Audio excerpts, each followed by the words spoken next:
When I arrived in the Philippines, I was 65 years old. I had only a suitcase, a fragile dream, and a heart full of worry. I used to live in San Jose, California. My life was stable. I had a rented apartment, health insurance, and long, slow days at work. But something was missing. I was alive, yet I didn't feel alive. I didn't leave America for adventure or tourism. I left because I had no other choice. I was single, had no children, no house, and no real savings. I had worked almost 40 years in healthcare administration, decent pay, but never enough to buy a home in the Bay Area or prepare for retirement like people said I should. At 64, my work hours were cut, so I quit. I lost my health insurance and developed chronic back pain. My only income was $1,800 a month from Social Security. One October afternoon, I sat in my small room in San Jose. Outside, the sun was shining, but I was freezing inside because I didn't dare turn on the heater. I checked new rent prices. A tiny apartment cost $1,580 a month. My expenses, rent, medication, internet, utilities, food, dental insurance, car costs, were more than I could handle. I felt like I was silently suffocating. No one noticed. I thought about living in my car. I had watched cheerful van life videos online, but I knew the reality could be lonely and rough. An older friend of mine lived in an RV, moving from Walmart parking lot to parking lot. No shower, no kitchen, eating cold sandwiches every night. When I asked her if it was lonely, she said, "Loneliness isn't as bad as having no choice." That made me think maybe I still had a choice. One afternoon at my usual cafe, I wrote two plans on a napkin. Plan 1, survival in America, live as cheaply as possible, cut out all extras, hope I don't get sick, and try not to feel too alone. But when I read it, I realized it wasn't living, it was just waiting to die. Plan 2, a new life, leave America, find a place where my pension would cover a home, good meals, and friends. Start over. The Philippines came to mind because a young nurse once told me, "They're poor, but they're generous. No air conditioning, but a cool breeze in the afternoon. People take time and remember each other's faces." That night, I thought about what I'd be leaving behind: my mother's old chair, the family photo album, the red autumn trees in front of my house. But I asked myself, I've kept all these things, but have I kept my life?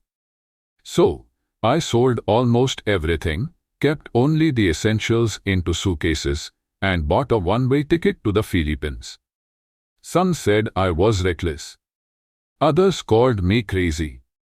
But if you've ever woken up in a cold room in a rich country feeling empty inside, you'll understand. The 14-hour flight from San Francisco to Manila felt like crossing from a life of quiet despair to a chance at dignity and warmth.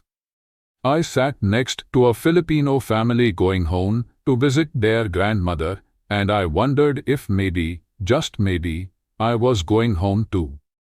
They gave me a small cake on the plane and spoke to me like we had been friends for years. Their warmth caught me off guard. When we landed, the air hit me hot, humid, and faintly smoky yet full of life. I felt like I had stepped out of a cold box into the real world. I settled in a small coastal village on the island. I didn't choose it because I knew it. I chose it because rent was cheap. There's no McDonald's, no movie theaters, no Amazon deliveries, no blaring car horns in the morning. On my first day, I called a tricycle to take me to the market. The driver was an hour and 15 minutes late. I stood there sweating, clutching my phone, my mind racing. What if he forgot? What if I get lost? What if he tricks me? But then he arrived, smiling widely, scratching his head. Sorry P.O., may rain sa kanto traffic.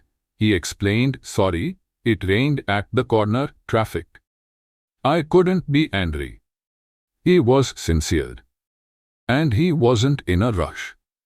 That was my first shock. Here, no one lies by the clock.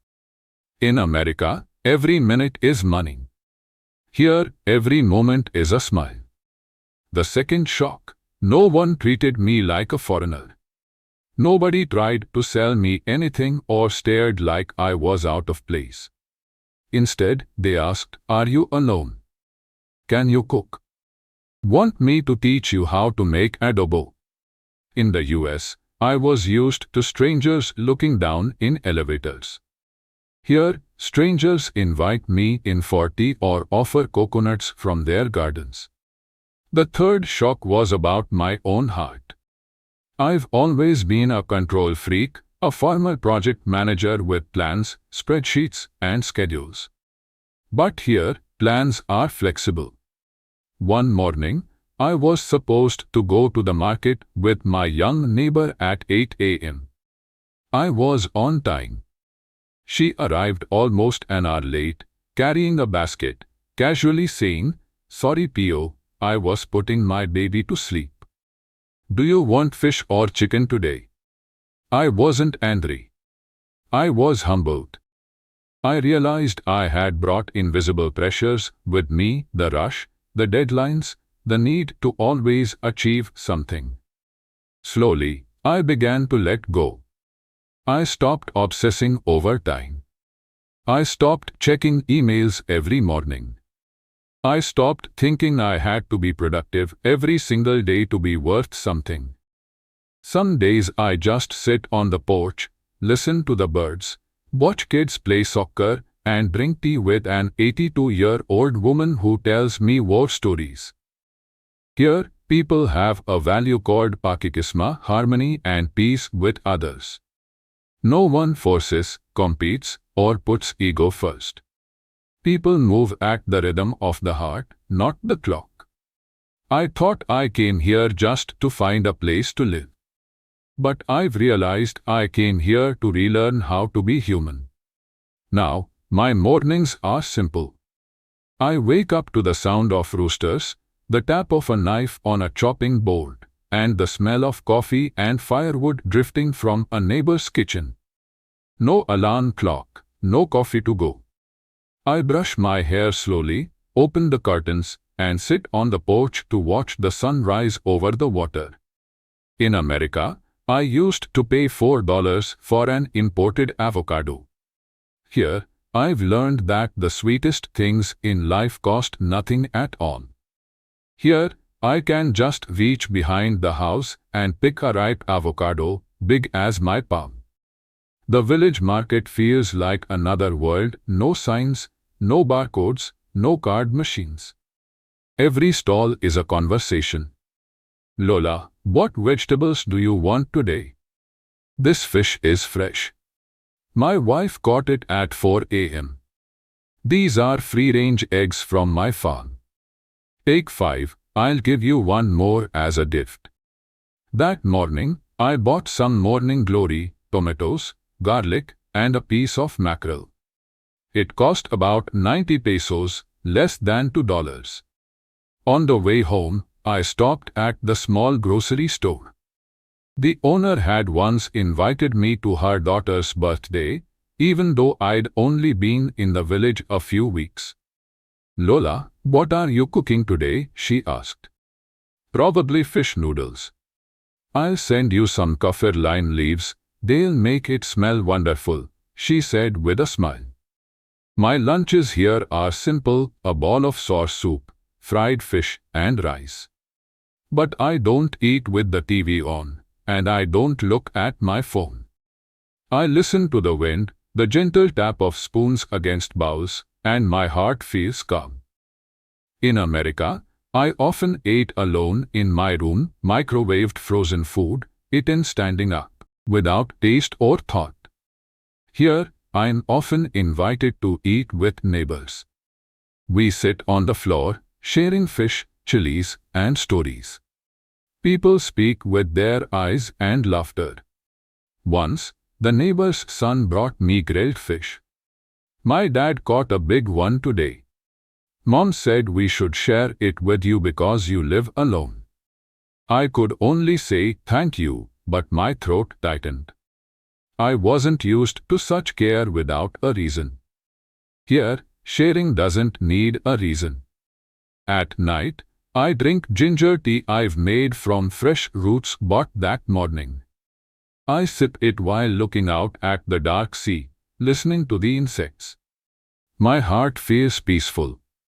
My days here have no schedules, no deadlines, no pressure to prove my worth. I simply live and feel every moment fully. Before I moved here, my biggest fear was getting sick while living alone in another country. I had read countless articles about the dangers, poor hospitals, high risks, expensive care. I imagined myself lying in bed with a high fever, with no one to help, unable to pay the bills or understand the doctor. But when I actually got sick, it was nothing like that. 4 months after moving to the village, on a grey day, I felt a chill run through me. My body ached, I coughed, and by the 3rd day, I had a fever. I had no family, no international insurance, and no regular doctor. I was fumbling for the number of the health center when my landlord, the same woman who brought me pandan leaves every week, found me in bed. She didn't ask if I had money. She didn't ask about insurance. She simply said, "Lola, shall I call a tricycle to take you to the hospital?" The clinic was small, no bright logos, no fancy reception, no polished English signs. Just a modest house with an open window, a fan turning slowly, and a doctor in an old white coat. I waited less than 15 minutes before he called me in. He took my pulse, looked at me kindly, and in simple English said, "Lola, this might be mild pneumonia. I recommend you get an X-ray today." I took a tricycle 10 minutes to the X-ray place, small, but clean and quick. 30 minutes later, I returned with the results. The total cost was 530 pesos, under $6. No endless receipts, no hidden charges, no referrals. Just care, as if from family. Do you live alone? Is anyone making porridge for you? The nurse asked. I forced a smile. I'll probably just eat instant noodles tonight. That afternoon, as I was resting, I heard a knock on the door. It was the nurse from the clinic, holding a jar of steaming chicken porridge. "My mom asked me to bring this to you," she whispered. "Lots of ginger, it will keep you warm." I cried. Not because I was sick, but because I never imagined that I, a stranger from far away, with no family, no blood ties, would have someone cook for me and deliver it by hand, not out of obligation, not for money. In America, to see a doctor I would have to make an appointment weeks in advance, wait hours, sign piles of papers, and pay hundreds of dollars for a single X-ray. Here, people call me Lola, grandmother, a term of affection, a sign that I belong to the community. There are no fancy hospitals, no Ivy League doctors, but I've received something no medical school can teach: humanity. A gentle hand on my shoulder when I'm weak. A bowl of porridge given at the exact moment I need it most. I was sick here, but I was not alone. When I left America, I didn't just leave the country, I left the identity I'd carried for decades. I used to be the model woman. I worked hard, paid taxes, avoided trouble, made no big mistakes. I was a well-functioning cog in the American machine. But as I grew older, I noticed the shift. People didn't say it out loud, but I could feel it. I was becoming invisible. Conversations happened without me. People assumed I couldn't keep up with technology or the times. When I retired, no one called to check in. Invitations stopped. My advice was no longer asked for. I remember crying once because my phone was full of bank notifications, but there was complete silence on my birthday. No one had to tell me. I knew I wasn't important anymore. Then I moved to the Philippines. I didn't expect much, just a place to survive. But what I found was a new version of myself. I started smiling, not the polite, automatic smile I used in America, but one that came from inside. I began telling stories, and people listened. I felt needed again, not for my money, but because I was Lola, the grandmother who could make pumpkin soup, sew clothes, or watch the children. Here, old people are not pushed aside. They are part of the community. Young people don't call elders outdated, they say, Lola has experience. Ask her. Children don't avoid me, they climb into my lap, hold my hands, and beg for stories as if I'm holding a treasure they can't wait to open. I once thought I had reached the end of the road. But I see now, I only changed lanes. And in this new lane, I'm no longer an invisible old woman. I am valued in the most natural way. No one asks, what do you do to contribute to society? Instead, they ask, have you written? Are you warm? Are you sad? In America, I was taught how to be useful. Here, I'm learning how to be loved without proving anything. In the afternoons, I sit on my porch, watching the sky turn orange. A small child runs by and shouts, Lola, I'll come play tomorrow. I smile, nod, and think quietly, yes, tomorrow. I still have a date with life. I used to read books on personal growth, attend seminars on optimal living, time mastery, and millionaire mindsets. But my most important lessons have come from ordinary people with no degrees, no stages, and no best-selling books, only genuine hearts. I learned compassion from a woman whose husband left her. Yet when he broke his leg, she cooked for him every day.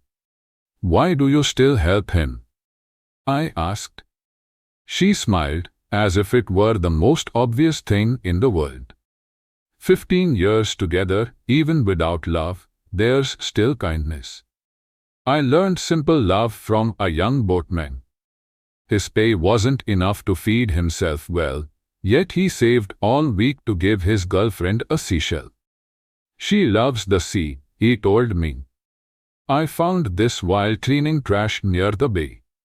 I polished it with sand for days. When he gave it to her, he simply said, I don't have much money, but I have the sea, and I have you. I learned quiet responsibility from an 84-year-old woman who lived alone. Every morning she walked along the beach picking up trash. No one paid her, no one thanked her. I asked why she did it. She answered softly, so my grandchildren can still have fish to eat. I used to think people without much schooling didn't live deeply. But they've taught me that kindness needs no reason, no logic. It only needs to show up at the right time, in the right way, with the right heart. In America, I lived next to the same neighbors for 10 years without ever knowing their names. Here, I know the name of the boy with the cat. I know the birthday of the fish seller. I know who likes black coffee and who likes it sweet. And they know me not just as a foreign grandmother, but as Lola Linda, The one who tells fairy tales to the children and loves green mango with chili salt. I've realized the value of life isn't in big, impressive words. It's in small acts, done again and again, quietly, without expecting praise. Here I've learned the greatest lesson: you don't have to be talented to live well. Just be kind, and you've already made the world richer. If someone asked me whether they should leave America, I couldn't tell them what to do. I only know my own story. At 65, I felt like a shadow in my own country. If you are thinking about leaving, I'm not telling you to go. I'm telling you, don't stay out of habit. Don't believe that just because you've lived somewhere all your life, you can't live anywhere else. Don't stay in a place where you are withering every day just because others might call you crazy. And don't think a new life isn't for you just because you are not young anymore. I have a simple rule: don't take advice from people who have never lived the life you are afraid of. Many told me, don't go to the Philippines. It's dangerous. You're old. Who will take care of you? But those people had never left their own state. They had never felt the warm sunlight of a coastal village, never eaten a meal cooked with love, never had a stranger's child call them grandma. If you are unsure, come as if you are on vacation, not as if you are escaping. Try living here for a month, then 3 months, before deciding. Don't sell everything. Don't rush to buy a house or ship all your belongings. Just bring a light heart and eyes ready to start over. You might go back to America. You might not. But the important thing is that you dared to try. Because if you don't try, you'll never know. Somewhere far away, a happier version of yourself might be waiting. If there's one thing I wish someone had told me before I left, it's this: go. If you want to try living here, here's what I can share from my own experience. It's not about letting go of everything, just letting go of some control. Don't expect life to be like it is in America. The Philippines isn't America, and that's what makes it beautiful. Be ready to relearn the small things: how to shop at the market, how to ask for directions with hand gestures, how to slow down and still feel the day was worthwhile. I live in the province, not in big cities like Manila or Cebu. The cost of living here is much lower. With about $1,500 to $2,000 a month, you can live comfortably. Rent for a small house, $150 to $300. Food, $150 to $250. Transportation, $50 to $100. Regular medical checkups, $10 to $30. Keep a small backup fund, around $300 to $400. The rest you can spend on experiences, travel, or helping the community. If you have a US passport, you can stay in the Philippines for 30 days without a visa. After that, you can extend for 1 to 2 months without leaving the country. I've lived here for 3 years just by renewing my tourist visa. It's not hard or expensive. If you want to settle long-term, there's a retirement visa that requires a bank deposit. But don't rush. Try living here first. You don't need to be skilled to adapt, but learning how to greet, thank, and apologize in the local language will open doors. I still remember the first time I said "Salamat po," thank you, to the vegetable seller.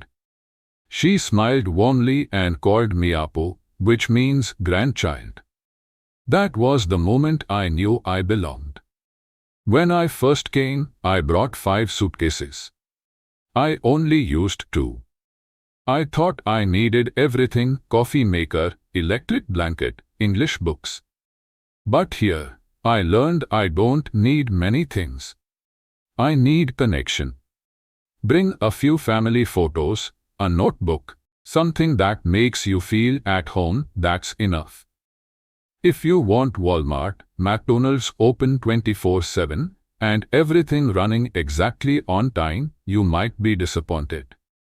But if you are ready to eat lunch with your neighbors by hand, hear roosters at sunrise, and laugh with the fish seller, you'll realize you didn't come here to live cheaply, you came to live truly. When I left America, I had no perfect plan. Only a small belief that somewhere there might be another life for me. And I found it here. The Philippines wasn't a revolt. It was a new beginning I didn't know I needed. Back in my home country, I had air conditioning but still felt cold. I had high-speed Wi-Fi but felt empty. I had a full schedule but couldn't remember the last time I laughed from the heart. Here, I don't have a car, I walk or ride a tricycle.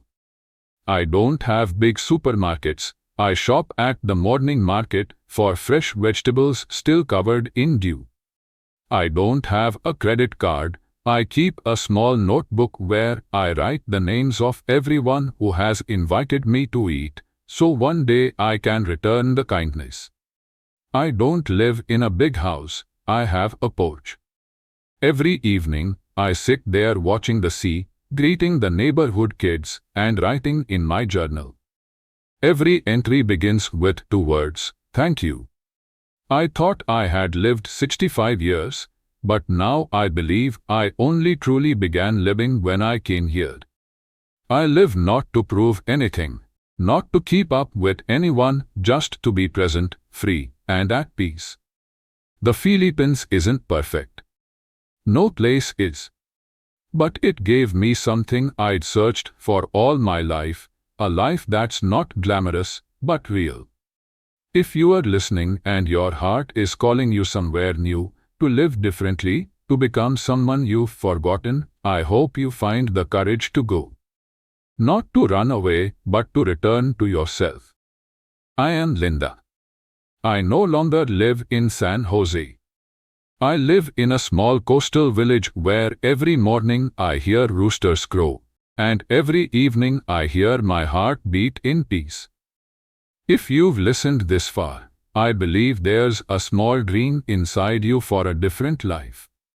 If this story touched you, if it reminded you who you are or made you want to start over, tell me in the comments. Where are you in your journey? What are you carrying in your heart? And if you could, where would you start over? I read every comment. I reply, because I believe no one should walk the journey of change alone. And if you think this story matters, like the video, subscribe to the channel so stories like this can keep being told and lived. Who knows? Maybe one day we'll sit together on my porch, drinking ginger tea, and tell each other we were brave enough to live truly.